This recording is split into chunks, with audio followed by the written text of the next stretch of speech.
काय राव, तुम्हालाही नुसतं तिखट खाऊन कंटाळा आलाय ना? अहो, म्हणूनच मला काहीतरी गोड बनवावं. असं तर मला एवढं काही गोड आवडत नाही. पण मी या मिठाईचा एक बाईट खाल्ले तर मला तरी कंट्रोलच होत नव्हतं बाबा.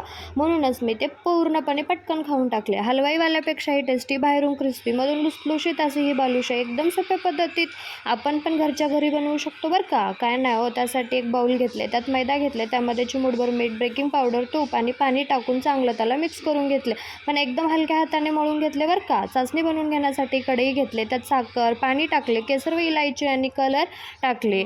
किती भारी रंगीरंगी दिसत आहे ना. मस्त अशी चासणी बनवून घ्यायची. चासणी बनवून झाल्यानंतर त्यात थोडंसं लिंबू पिळून टाकले, कारण ते एकदम टेस्टी लागतात म्हणून. आता बालुशाही बनवायला घेतले. एकदम त्याला हलक्या हलक्या हाताने गोल गोल आकार देऊन घेतले. तेल गरम करून त्यात बालुशाही टाकायचे, पण एकदम लो फ्लेमवरतीच तळून घ्या बरं का, कारण एकदम ते टमटम फुगतात म्हणून. तळून झाल्यानंतर गरम गरम बालुशाही त्या पाकामध्ये सोडून त्याला 15 मिनटं पाकामध्येच ठेवायचे. नंतर ते काढून घेतले.